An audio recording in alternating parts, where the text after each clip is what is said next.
নমস্কার বন্ধুরা, তোমাদেরকে আমার নতুন একটি ব্লগে সবাইকে স্বাগত জানাই।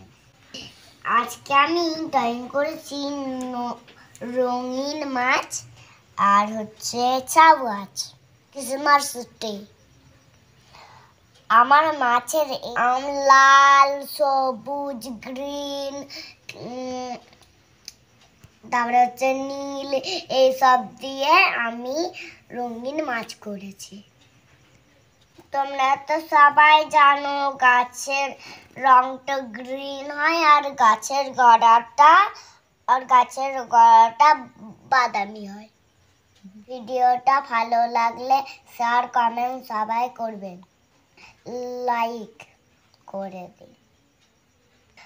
আজকের মতো টাটা, আবার দেখা হচ্ছে অন্য ব্লগে।